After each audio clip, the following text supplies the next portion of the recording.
Si no te gusta el fútbol, no te preocupes. Igual si necesitas conocer estos casos que presentaremos a continuación, porque siempre hay relación entre el fútbol y la política, como en este caso. La Liga MX es uno de los grandes negocios de Televisa y asociados. Ahora que las televisoras están desahuciadas en contenidos que ya no facturan los miles de millones de dólares que facturaban en tiempos de bonanza, cuando no solo se alimentaban de chayote, sino que también tenían engatusados a millones de aficionados, que como cualquier religión, seguían contra viento y marea una liga que está ampliamente dominada por Chapultepec 18.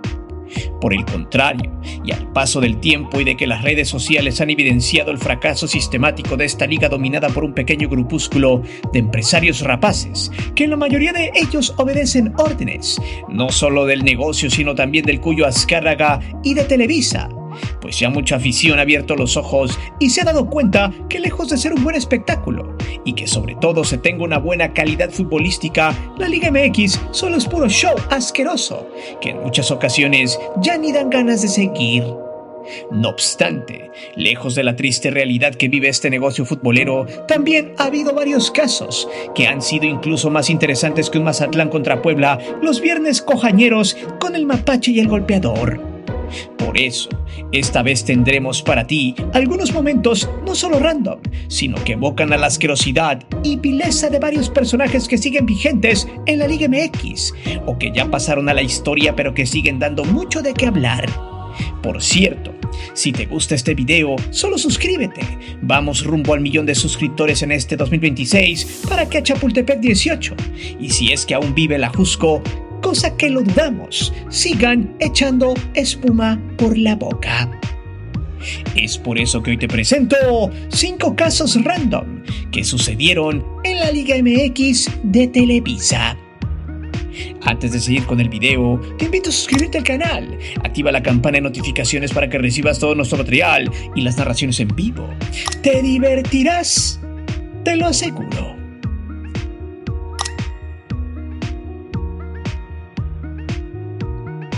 En realidad, este caso no solo es sublime por el contexto que lo envuelve. Imagínate al dromedario del Cuauhtémoc Blanco, quien fuera gobernador de Morelos, y también hoy diputado por Morena, que vaya a los juegos esos de leyendas para seguir haciendo desmadre en las canchas indoor del fútbol 7. Bueno, el tipo lo sigue haciendo, vaya, para que hablemos de este fastidioso personaje, nos habla de que lo que pasa en la Liga MX es irrelevante, ya que este sujeto, quien fuera ídolo de los americanistas de la derecha, mismos que hoy lo odian, porque luce los colores guindas en la política, aún así, el vato sigue jugando al fútbol. Pues no solo se la pasó haciendo desmadre como gobernador en el estado morelense, sino que ahora, que es diputado, poco se le ve en el Congreso al huevón. Y se le ve más tiempo en las canchas random jugando contra las leyendas de Chivas, negocio que está en Estados Unidos y que ya ha habido varios partidos en la Unión Americana, donde las leyendas del América enfrentan a las leyendas de Chivas. Y ahora, el pasado 7 de diciembre en el Payne Arena de McAllen, Texas, en una jugada en el área, el portero Sergio Rodríguez empujó al Temo, pero este intempestivamente se la regresó con un madrazo en la cara al guardameta rojiblanco. El pedo es que los medios lo manejaron como que el dromedario había provocado, pero en los videos se observa que el portero de Chivas lo está castrando, al grado de que el jorobado terminó cayendo en el garlito y haciendo su desmadre. Tal fue el caso, que incluso medios anti-López Obrador empezaron a traer el video para pegarle a Morena. Ya saben, esos pobres enfermos que ven al peje hasta en la sopa. Por eso el Temo, luego de darle al portero, fue a tratar de suavizar el pedo. Pero minutos después, en ese mismo juego, el Sansón Héctor Reynoso se la cobró en una jugada donde llegó pateándole la pierna derecha al jugador del América. El Quasimodo, al sentir tremendo puyazo en su tobillo, terminó dolido en el césped.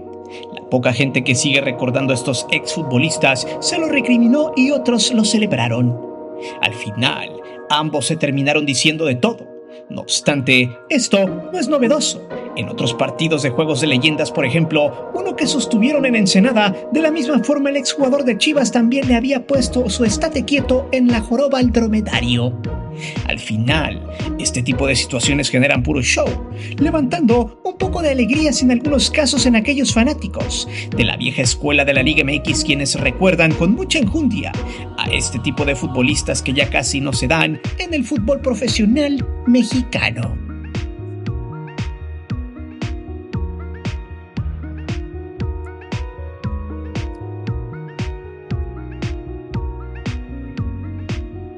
Cuando parecía que Mohamed marcaba su línea, pintaba su raya con la gran ramera Televisa luego de que, después de la final donde hizo bicampeón al Toluca, Faitelson se burlara de él y empezara a hablar mal del técnico argentino, acusándolo incluso de inmoral por sentar en la banca a su guardameta titular, solo por suponer que lo hizo porque tuvo un error en el juego de ida. Por esta razón, Mohamed fue a putear a Faitelson luego de levantar el bicampeonato, mandando a todos los televisos a la caber. La escena le dio la vuelta a México y a Estados Unidos con los fanáticos que saben perfectamente bien que Televisa es el máximo cáncer del fútbol mexicano, e incluso el turco había sentenciado que jamás les daría una entrevista, y más si el sicario de la información David Faitelson estuviera allí. Cosa que incluso hizo pensar que Mohamed iba en serio. Sin embargo, luego del show que hizo en la cancha junto a José Suinaga, presidente del club choricero, el turco terminó llevándose su regaño. Y ojo con lo que explicaremos, porque hay que recordar que en sus entrevistas después del juego, Mohamed incluso retó a Faitelson a que bajara para que le dijera toda la basura que le dijo en vivo y a sus espaldas, mostrando cómo son los medios alineados al Cuyo Azcárraga. Son sátrapas que mientras el actor en cuestión no gane algo, lo destrozan tras los micrófonos. Hablan mal de ellos como con el turco, pero cuando son los campeones o hacen algo relevante, ya rápido quieren la exclusiva. Así fue como Mohamed los mandó la fregada, pero también se sabía que el jalón de orejas llegaría con Suinaga, quien hablaría con el turco y le pediría que se disculpara con Televisa porque son el socio comercial del club. El turco tuvo que tragarse el coraje y salir casi una semana después de los hechos a pedir disculpas. Textual, en el programa Línea de 4, dijo lo siguiente al inicio de su aparición: quiero pedir una disculpa pública en el momento de los festejos, donde todo era felicidad, y bueno, me ganó la calentura en ese momento de algo personal que me pasó con un colega de ustedes. Quería extender una disculpa pública a ustedes que estaban allí. Mira que lo del calzón rojo ni nada. Quiero pedir disculpas. Me siento avergonzado por esa actuación pública mía. Me venció un poco lo que me pasaba por dentro. Lo más cagado de todo, y haciendo el paréntesis, es lo siguiente, solo para que vea cómo se mueve esta parvada de inútiles con micrófono. De entrada, luego de que sucedieran los hechos, los televisos se le fueron encima y hasta se justificaban que como un entrenador los estaría viendo en el vestidor en lugar de estar concentrado con sus futbolistas. Vaya, le intentaron hacer una campaña de desprestigio, inventándose incluso que alguien le había calentado la cabeza. Sin embargo, en esa entrevista bajita la mano los volvió a exhibir cuando dijo lo siguiente textual: nadie me movió la cabeza. Yo estaba en la previa del partido viéndolos a ustedes, a todos, y justo cuando doy la alineación, salió David hablando. En ese momento se me cruzaron los cables, pero bueno, después me concentré en mi trabajo.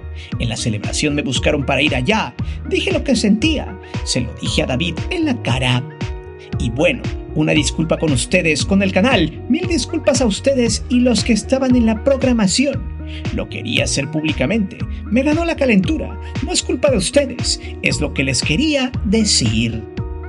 Al final Mohamed aclaró que la bronca solo era con el sicario y no con la gran ramera Televisa y sus lacayos. Textual: no es con el canal, es con la persona nada más. El problema de él conmigo seguro lo tendremos que arreglar en algún momento que veamos.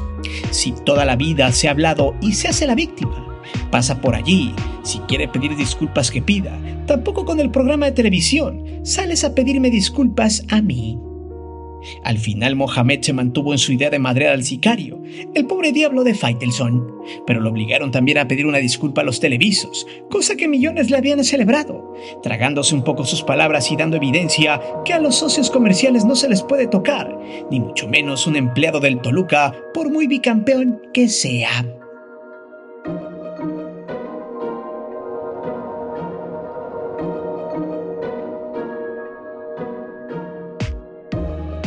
Es interesante cómo la gran ramera Televisa ha tratado de callar el tema de su ex empleado delante de las cámaras. De hecho, solo en su sección noticiosa lo mencionan. Marco Antonio Rodríguez, alias Chiqui Marco, apodo que se ganó porque tenía un parecido con Carlos Espejel en su versión de Chiqui Drácula. Solo que el exárbitro tiene cara de nopal y masilla en sus dientes.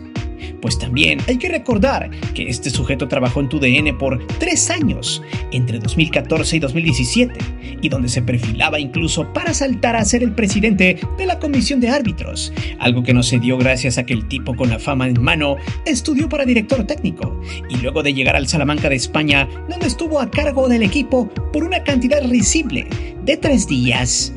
Del 21 al 24 de agosto, todo por allá del 2019. Sin pena ni gloria, este sujeto con excesivo moco de gorila en su mema había dicho que él renunció porque, según, no le daban autonomía en la dirección técnica, pues los españoles supuestamente le habían dicho que él no tomaría las decisiones en el equipo y solo sería la cara para la cámara, pues serían otros los que ejercerían el rol de técnicos tras bambalinas. Y eso quizás sea hasta razonable, pues el club no le dejaría las decisiones de cancha a un pobre desconocido egresado de técnico en España, y además mexicano. ¿Cómo? No, mejor lo tomamos como títere y si se deja, pues también le pagamos menos. Al fin y al cabo es mexicano, ese según era el argumento. Lo que más se recuerda de este fracasado es que cuando lo presentaron como técnico del Salamanca, de la segunda española, patéticamente el tipo se atrevió a besar el escudo de la institución, sin haber dirigido un solo partido. ¿Así o más lamehuevos? Al final, el violentador de mujeres, para lavar su honor, escribió en su cuenta personal que él era un entrenador grado superior de UEFA y que no se vendería al mejor postor. Claro, el vato todavía besaba el escudo sin saber dónde estaba. Como no le gustó al club el cómo, les cromó las bolas, simplemente lo desecharon. Pero bueno, tras su fracaso en España y en todos lados donde tocó la puerta como técnico, este desecho arbitral llegó a la Jusco. TV Apesta lo contrató como analista arbitral y allí todo parecía estar bien. Sin embargo, la verdadera cara de este pelmazo se vería de cuerpo entero después. Y es aquí donde viene lo sabroso. No porque seas un personaje de televisión, ni porque hayas estado en 3 Copas del Mundo pitando juegos, o tengas más de 400 partidos en la Liga MX quiere decir que seas una gran persona. Chiqui Marco tras bambalinas era un tipo asqueroso y repugnante, un mozalbete que le pegaba a su mujer, y que llevaba años maltratándola. En pocas palabras, y para no hacer largo el cuento, el tipo se sentía la gran excrementada de México, y de paso ninguneaba a su familia. A su esposa le daba incluso con el puño limpio cada que no le gustaba algo, o cada que lo regañaban en su trabajo fracasaba como entrenador, e incluso con su hija, quien en algún momento defendió a su madre de las garras de este pobre diablo. Y fue hasta el 2023, cuando este gusano, quien todavía presumía ser pastor cristiano, el pobre hipócrita fue evidenciado. Su hija tomó su celular y tras bambalinas grabó cómo maltrataba a su mamá. Ese video y esas pruebas fueron fundamentales para que la familia pusiera la denuncia en el Ministerio Público y gracias a eso se le vinculara a proceso. De hecho, textual, su ahora ex esposa agredida dijo lo siguiente: quise quitarle estos documentos, las escrituras de la casa, y no me lo permitió. Avanzó por las escaleras. Yo traté de agarrarlos mientras él me golpeaba. Siguió caminando, me empujó y nos caímos. Ya en el piso, él cayó encima de mí. Sentí golpes en el cuerpo, pero hubo uno que prácticamente me detuvo de luchar, y fue en mi costado izquierdo. Fue fuerte y rápido. Sin embargo, lo más tétrico fue lo que dijo después la señora. Él me decía que por ser su esposa debía ser sumisa y no podía decir nada, aunque me lastimara. En un principio yo quise defenderme, quise manifestar mi punto de vista, pero él se burlaba de mí. Lo tengo muy marcado porque los golpes siempre eran entrando a la recámara, golpes en la cabeza y en la espalda para que no se vieran. Cuando estábamos en público y me decía, ahorita platicamos o necesito hablar contigo, yo ya sabía lo que significaba. Me había equivocado en algo y comenzaba el temor. Me amenazó por denunciarlo. Me dijo que la persona que lo defiende conoce a personas de la Unión Tepito y que me van a poner en paz a mí y a mi familia. Sé que eso es cierto, porque él es así de vengativo y violento. De alguna manera, todo lo que él dijera yo tenía que tomarlo en cuenta y la verdad me frustré mucho, pero al final me animé a denunciarlo. Gracias al valor de la señora, se vino la demanda por lo penal, pero Chiqui Marco, ya quemado, TV Azteca lo había cesado y Televisa, quien lo recontrató, también lo terminó cesando en enero del 24, debido al problema de violencia intrafamiliar. El tipo veía cómo su carrera se iba al caño, hasta que en ese final del 25 se vino lo bueno. El violento y mamador del Chiqui Marco no se presentó a una audiencia programada para el 18 de noviembre ante el juez de la Unidad de Gestión Judicial número 3, ya que estaba llevando la demanda en libertad porque tenía una orden de restricción. Ante esta falta, se le cambió el estatus al ex empleado de Televisa y TV Azteca, pues ahora su proceso lo seguirá pero en el bote, en prisión preventiva, debido a que hay registros y pruebas de que antes de su inasistencia, Chiqui Marco terminó amenazando otra vez a su exesposa, de que desistiera su demanda y si no lo hacía, iba a tener consecuencias. Ante esa amenaza el juez le dio hasta el pasado 26 de diciembre para que se presentara en el reclusorio preventivo norte, cosa que no hizo, no se presentó. Por lo tanto, ahora el tipo tiene una orden de aprehensión en su contra, la cual se giró por no acatar al juez. Se dice que este bicharraco planea irse de México, pero después de atentar en contra de su exmujer. Esta es la verdadera cara de estos personajes impresentables del fútbol, un verdadero asco con ellos, y con algunos que han terminado en los micrófonos de las televisoras aplaudidos, como aquel caso del golpeador Luis García. Por eso, caras vemos, intenciones no sabemos.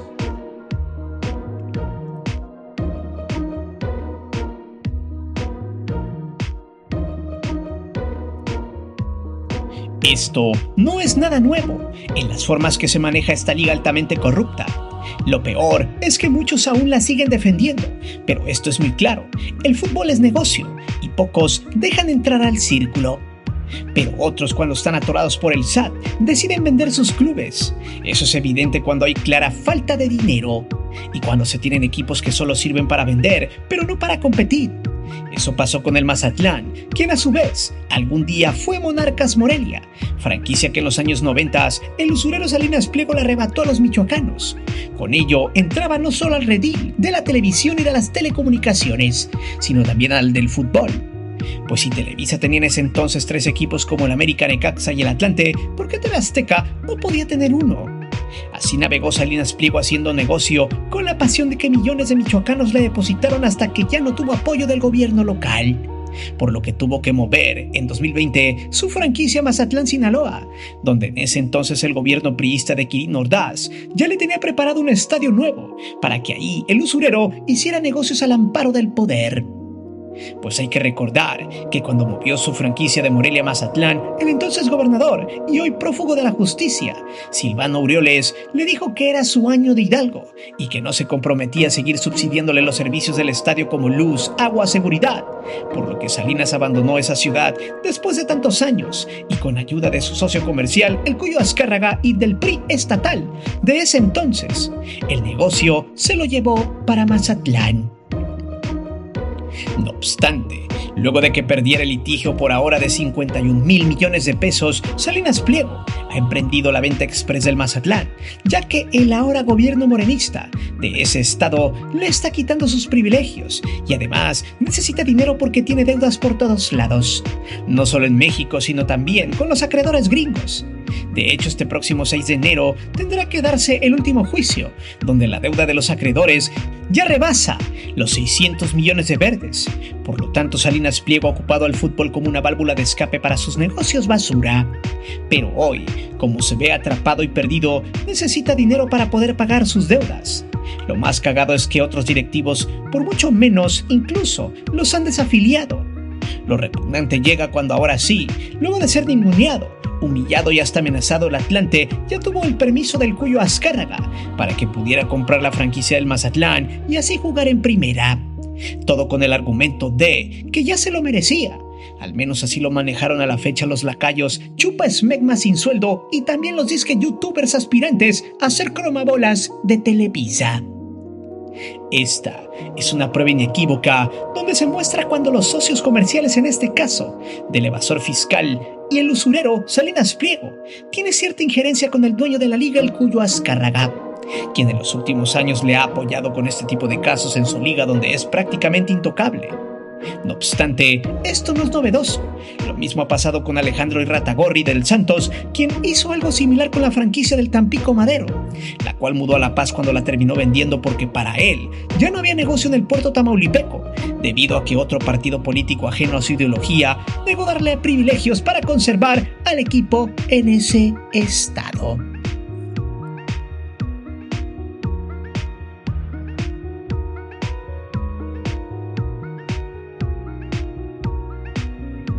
Esto lo hemos repetido hasta el cansancio, pero no está nada mal que lo volvamos a decir, debido a que muchos aficionados siguen cayendo en las mismas trampas de los medios basura mexicanos y también en los disque influencers que se alimentan de clickbait.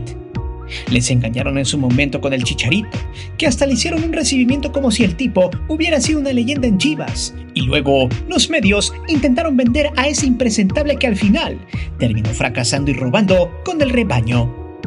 También engañaron a muchos americanistas con su francés de poca monta Maximan. Después se dieron cuenta que a pesar de que suban videos de ese petardo entrenando en su casa, la gente ya no se la traga tan fácil. También los engañaron con la llegada del francés Martial a Monterrey, pero el extranjero es una papa enterrada, un tipo que vive del nombre y de que jugó en Manchester United en su momento, porque no tenían dinero en quién invertir. Vaya, en realidad, muchas aficiones mexicanas son fáciles de engañar, y no por nada Televisa y todos esos siguen facturando. No obstante, ahora traen la letanía de que la Liga MX ya va a cambiar, que ahora sí regresa el formato viejo de la liguilla, que eliminan el play-in. ¡Ja! Puras estupideces, porque en realidad lo que está pasando es que el negocio del Cuyo Azcárraga se puede caer si siguen teniendo el play-in, que alarga la liguilla ya que se vienen tiempos de mundial. Y eso, sinceramente, es la prioridad. El que la liga termine mucho antes para que Televisa y sus empresas afines puedan vender millones de dólares durante la justa mundialista. No obstante, a pesar de que ese formato viejo de liguilla que había caído por el negocio regresa solamente para este torneo, el play-in seguirá y todo seguirá igual. El ascenso y el descenso lo disfrazarán con la compra de la franquicia del Mazatlán por parte del Atlante y los equipos invitados a la liga de extinción. Por eso, el play-in se elimina para este torneo solamente, para que nadie entorpezca el mundial y el negocio del Cuyo Azcárraga, al cual están apostando mucho dinero para poder subsistir. La FIFA le pidió a Televisa que se acabara su liga en mayo, por lo tanto, se tiene que redimir la liga del Cuyo Azcárraga para que el negocio fluya sin problemas. Ahora, los pasquines de Televisa y también sus lacayos van a vender la idea de que todo cambiará, que regresará el verdadero fútbol mexicano. La idea es vender la liga local para encandilar a la gente para que ésta consuma los productos de la selección de Televisa, la cual ahora usará la Piedra del Sol en su jersey verde, mismo que le costó pagar a Adidas por la módica cantidad de 41,265 pesos por el uso del diseño prehispánico, cobro estipulado por la ley. Televisa y el Cuyo solo necesitarán vender alrededor de 14 playeras para recuperar esa inversión. Por eso, a partir del 1 de enero del 26, los bots de las televisoras, sus lacayos, los comentócratas de plástico, empezarán una estupenda campaña para que la gente vaya a los estadios y sobre todo, busque las transmisiones de la Gran Ramera o de los TV Apestos, si es que todavía siguen viviendo, para así repetir el mismo ciclo de siempre, el de un equipo fracasado como la selección mexicana de Televisa, esa que es gobernada absolutamente por la Gran Ramera, y tú les vas a hacer el gasto para sentirte más mexicano. Así es como estas acciones no son solo detestables, sino también son parte del folclore de un sistema corrupto, el cual gobierna el fútbol mexicano. Pero dime, ¿estás emocionado porque habrá una efímera pizca de mundial en nuestro país? ¿Seguirás engordando la cartera del Cuyo Azcárraga? Déjame saber tus respuestas aquí abajo. Recuerda que aquí leemos siempre los comentarios y no olvides de suscribirte al canal y de activar la campana de notificaciones. Mi nombre es Guillermo Antonio. Nos vemos hasta la próxima.